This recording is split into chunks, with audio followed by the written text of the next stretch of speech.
Hi, how's it going? This is Resident of Color for YouTube. I'm back to do two Dark Shadows videos for you guys here tonight. And this was really tough for me because the series I'm getting ready to do here tonight is the good, the bad, the gray, and the anti-hero. And it was really tough to choose a character because look, all shows have characters that you could say go from good to bad to this. They start off as one thing and they go into another, which is true enough. But Dark Shadows was a master at this. I feel they were the best show for it. To me, the best show ever, in this fan's opinion. Um, so I decided to pick a character that's, to me, starts off in the gray area and ends up in another category. Now, to examine this character, I have to include Dave Woodard, the ghost of Sarah Collins, Maggie Evans, Barnabas, Joe Haskell, Sam Evans, and the rest of the Collins family, obviously. Now, what character am I starting off with, you ask? Dr. Julia Hoffman. For those who have watched my Dr. Julia Hoffman videos and character retrospectives from the original series, you guys know the history of the character. And for my subscribers, thank you. First of all, and I know you guys have heard those retrospectives up and down, and I thank you for it. But for those who haven't heard it, I'm going to have to repeat something I've always said, and you guys know this is fact. Number one, the character of Dr. Julia Hoffman wasn't called Julia. Actually, the character of Dr. Hoffman was mentioned as, well, a man. Um, for those who don't know and have never watched Dark Shadows. Again, it's something I'll always reiterate because for anyone who ever just finds this channel and just wants to know, the character didn't start off as a woman. It She was mentioned as a he, but the next time you hear about the character, they give the character not only a first name, the character literally undergoes a sex change, which is awesome. Dr. Julia Hoffman, and it's an awesome decision because they cast Grayson Hall, who's a great actress. Thank God. I mean, in many ways, it look Dark Shadows was full of great decisions, and this was one of the most best ones ever from a casting standpoint, just from a decision making standpoint. Really, when you get into who they casted and how great Grayson Hall, was as this character. So, and for many people might say, well, why do you say she was a gray character to begin with? I'm getting into that here. Keep in mind that the ghost of Sarah Collins helps Maggie Evans escape Barnabas's clutches. She tells Sam to be at the bottom of Widow's Hill. He finds her there because of Sarah. They take her to Dave. He takes her to Dave Woodard, and Dave Woodard tells not only Sam but Joe, "Hey, we gotta fake this girl's death. We can't risk whoever she just got away from to find out she's alive because they'll just keep coming for her." And he convinces them of this. They're gonna send her to Wincliffe to a Dr. Julia Hoffman to get her treatment, to get her better, to find out what happened to this girl. And so when Barnabas comes and to find out what happened to Maggie, he says, "Well, I heard she was here." Now, Dave Woodard says, "Well, she's dead." Now, is she really? No. And look, as Dark Shadows fans, we know that. But the way they sold this was beautiful. It was a work of art, really. Dark Shadows does not get enough credit for how well its story really just is. Whether it was planned or not, look, I know there were things that weren't planned in this series, but honestly, and I'm not trying to sound like a smartass or a jackass when I say this, I don't give a shit if it was planned or not. It's still beautiful. Planned or not, it was gold. And so you literally have this character you're going to be introduced to for the first time ever. And where do you meet her? Well, you meet her inside the walls of Wincliffe. And so we're introduced to Grayson Hall's Dr. Julia Hoffman, and she's working with Maggie Evans as you would expect on her treatment. And you can tell she's actually making progress.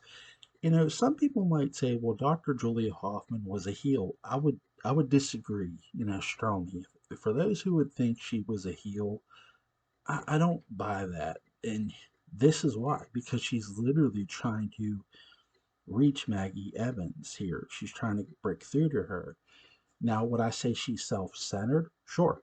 Absolutely. That's another part of it. What I say when I mean gray, she's gray. She's a gray character because one, she's self-centered, and really, as she's helping Maggie, now there's things that Julia knows about Maggie's.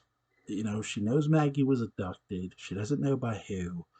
She knows Maggie was held prisoner. Again, she doesn't know by who. But she's learning who it could be. And she knows the name Collins. So when she asked Dave Woodard to pose as a historian and not a doctor because they don't want that no one look there are two let's see, Joe, Sam, Hoffman. There are three living people who know she's alive. Obviously, we know Sarah knows she's alive, but there are three living people who only know she's alive, and they want to keep it that way for as long as possible. At least two of them do. I think Julia did, but I'll get into that. Now, as we all know, Julia Hoffman goes to Collinsport, goes up to Collinwood, poses as this historian. She's told about Barnabas, and she begins to become curious even more about this guy. And she literally, she literally sneaks into the old house and sees his coffin. She sees that he casts no reflection in her compact mirror.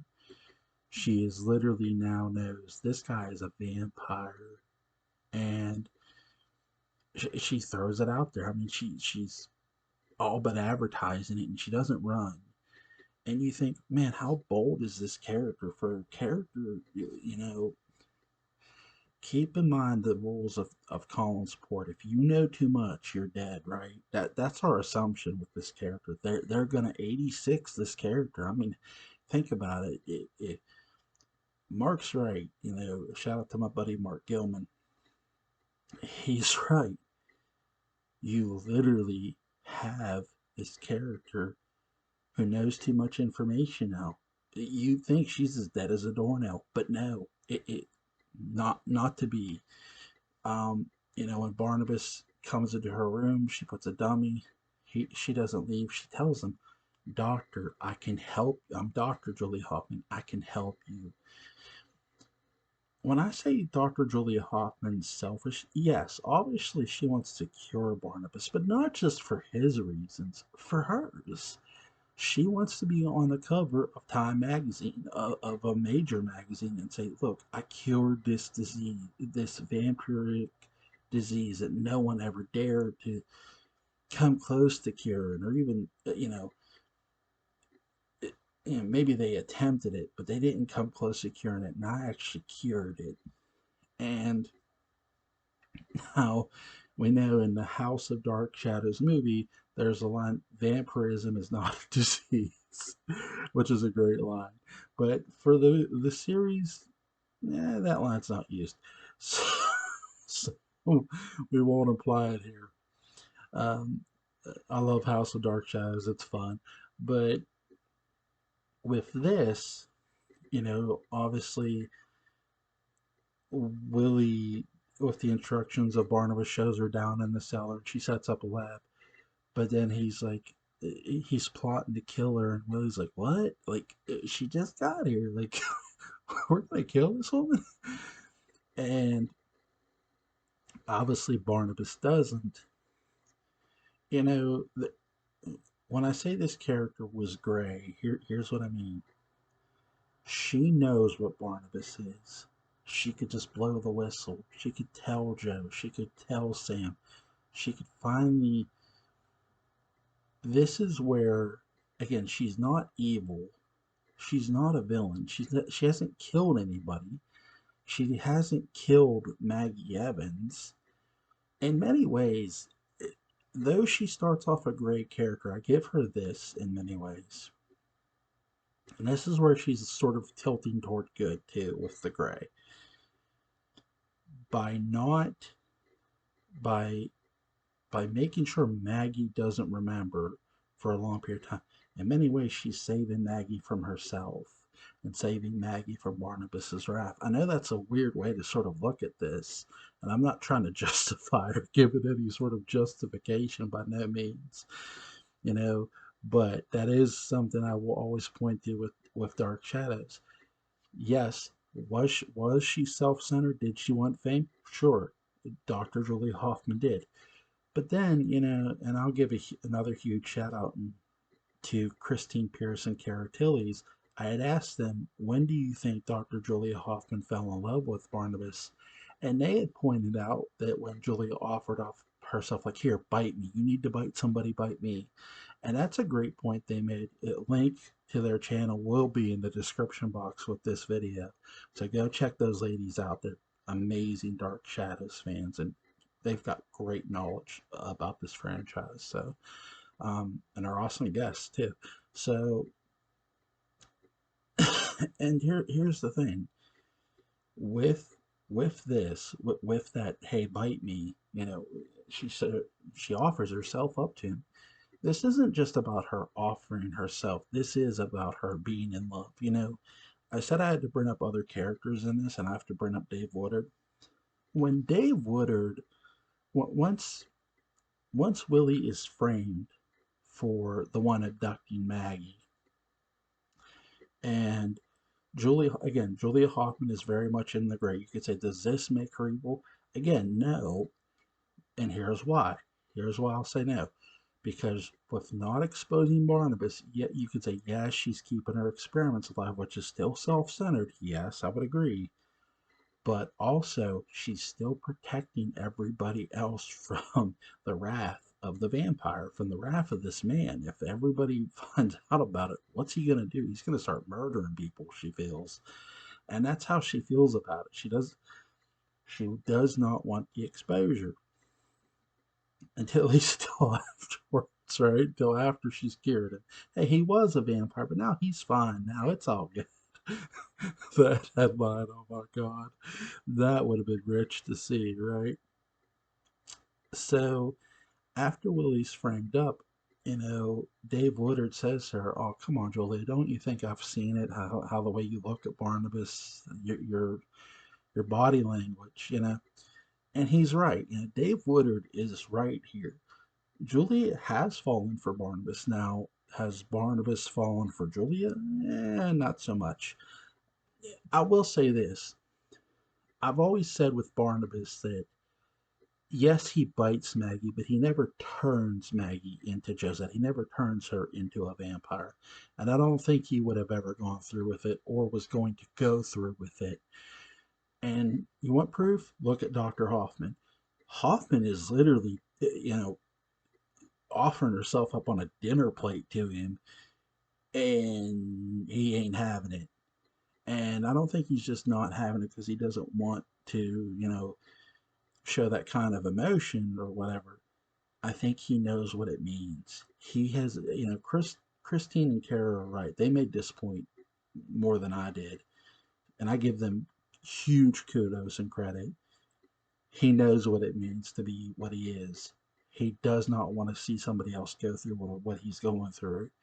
And you sort of get that sense later on in other arcs too, especially with when Julia is, victim to another vampire in Tom Jennings.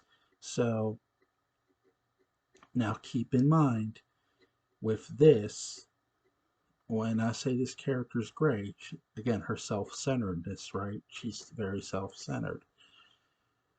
So when does this character, with all the gray, with okay, Maggie gets out of the hospital with help of Sarah. Now,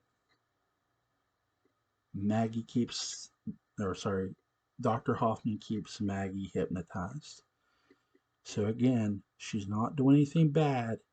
She's still gray. She's still, you could say she's protecting herself and Barnabas. Again, to me, she's protecting everybody else too by this. Now, David was a harder case. Again, you could say David was a crueler way. Yes, I would agree, but that was more Barnabas than anything else. I think, Barnabas was the one driving David mad, um, which is crazy, right? So, when does Hoffman really start to tilt good for me? I'll say this, okay, and I want to be real clear. This is where you could make a great debate about the character. She doesn't know Dave Woodard has figured it out. That Dave Woodard has put two and two together, that the Barnabas Collins in the present day is the same Barnabas Collins from 100 some odd years ago. But he wants proof. So she does not know that he's looking for her notebook, and he doesn't even know where it is until he overhears him and her, Julia and Barnabas, talking. So Dr. Dave Woodard gets Julia's notebook up in a room, and you know, he takes it back to his office. Now, you could say, why doesn't he take it to the sheriff's office? I'll say this. I think because of everything else that has happened up until this point, all the evidence that points to Willie, and it's circumstantial, but it's enough. I mean, Maggie's ring being found, in his room. Julia is pretty much testified against him. I will get into Julia trying to kill Willie here in a second. So I think with this, he suspects, he's so sure, but he wants to be sure for himself. Not just take it in front of the sheriff and say, "Here, read this." I think he wants to be sure for himself. He wants to be certain. And I know that sounds weird, but I could sort of see other characters doing the same thing. Now, real quick, to sort of touch on Julia killing, wanting to kill Willie. Barnabas tells her to do it. Now, she doesn't, she was going to do it, but she gets caught. So they keep it by having, Dave Woodard sort of walk in on her. Um, they sort of keep this character in the gray. Now you could say, well, isn't killing Willie bad? Yeah, yeah, that probably would have did it too. If she pulls the needle out of Willie's arm, we're having a whole entire different conversation. Now, here's the big debate, because by this time Julia knows Dave Woodard has her notebook. She knows he's read it. I really do think Dr. Julia Hoffman went to Dave Woodard's office with the intention of hoping he would say yes. Now, here's the thing you got to remember.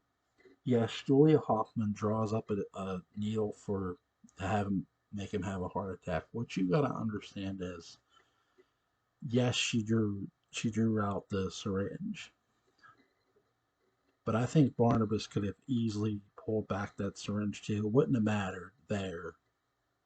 Here's where it, and here's where, too, I'll say, you could say, well, she still goes to the office knowing Barnabas is going to kill him.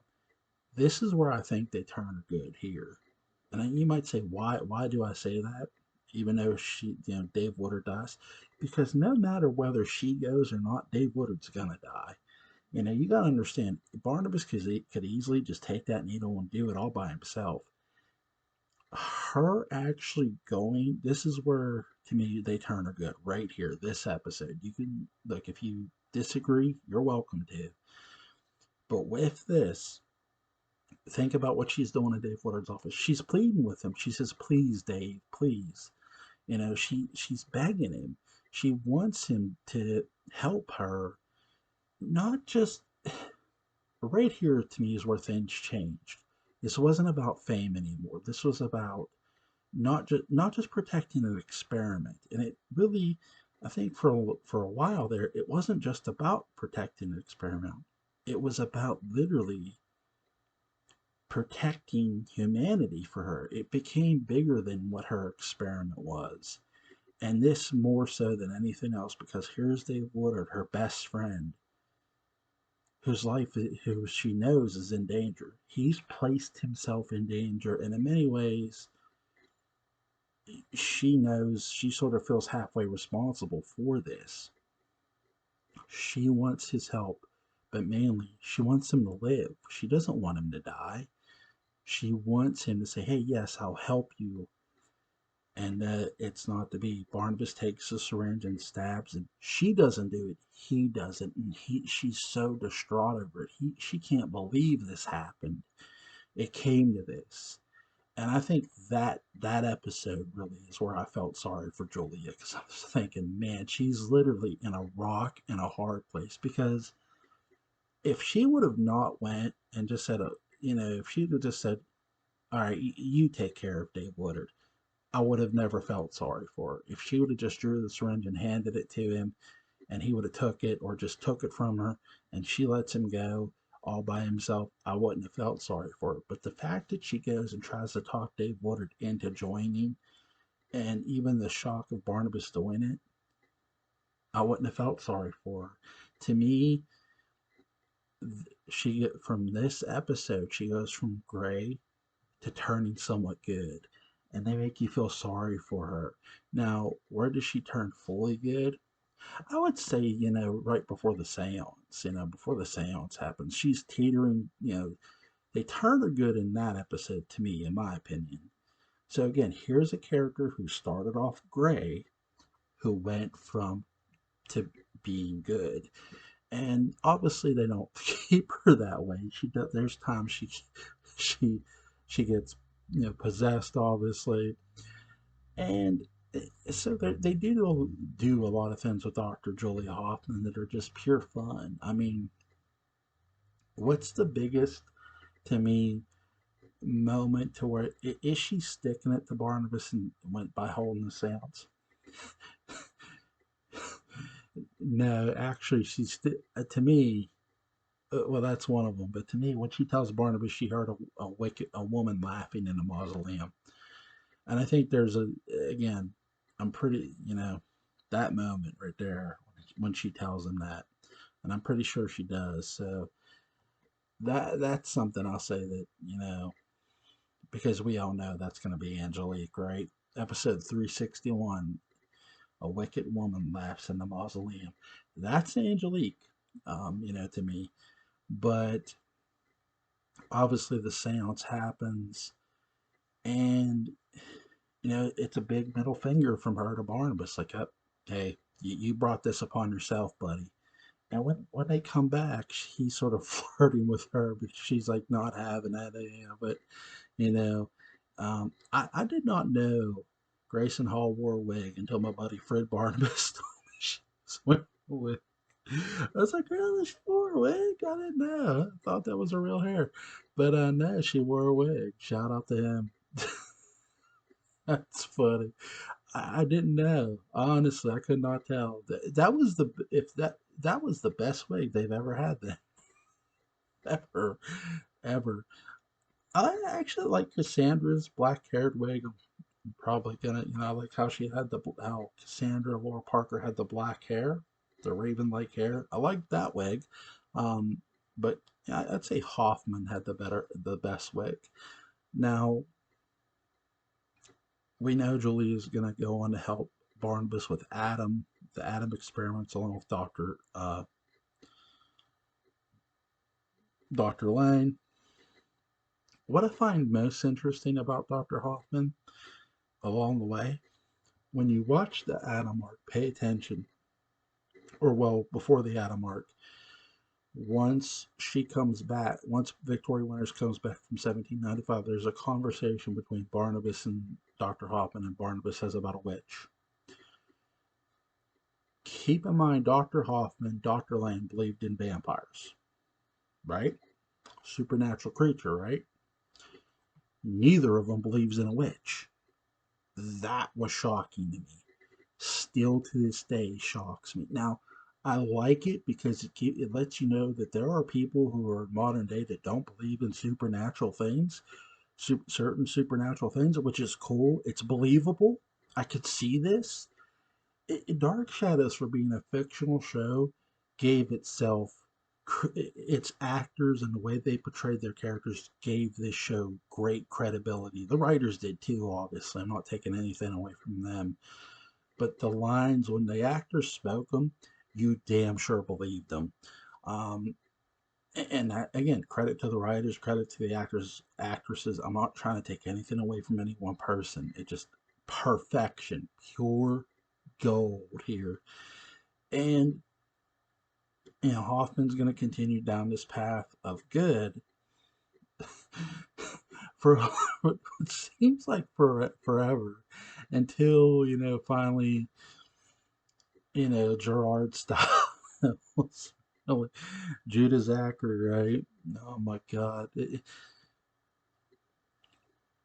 Now, obviously, I said this character goes from gray to good, and pretty much, that's where the character ends up being a good character.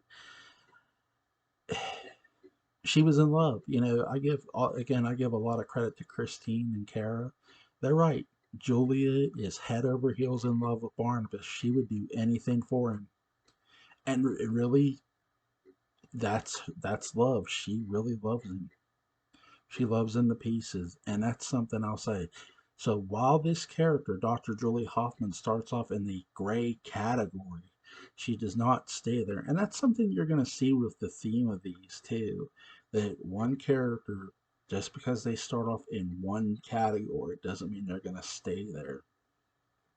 I will say again, if you want to look at the biggest question mark to me with Hoffman, and here's what I'll ask: once once she knows Woodard has the notebook, is there anything more she could have done to help Dave Woodard, other than give away Barnabas's secret?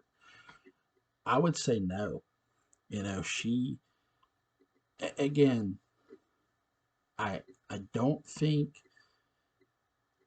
if she had not gone, if she really had not gone, and Barnabas just pulls back the syringe and takes off without, and she just lets him go, there's no redemption for that character. That there isn't. But I think the fact that she actually literally tries to plead with Dave Woodard sort of helps this character not go full tilt evil. It helps sort of tilt her toward good. Not completely. Episodes after that really do that to me. Now you could say, well, she has. I think she did ask Barnes, well, why can't you just do it? But he wanted her to do it. I think that's the thing too. He did want her to do it, but I think in many ways, once he wants her to do it and she goes, I don't, she had an opportunity to use the needle. She did, but she doesn't. Barnabas does. Barnabas uses the needle. So, and I think that's very telling of that character. I will say,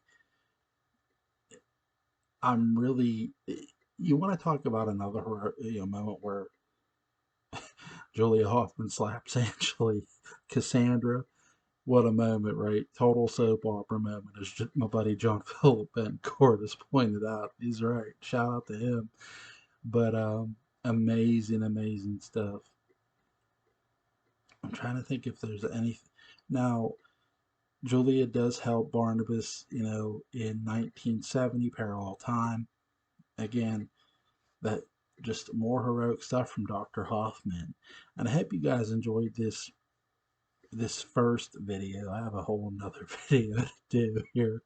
But again, I just really love talking Dark Shadows, and I just want to give a lot of shout outs.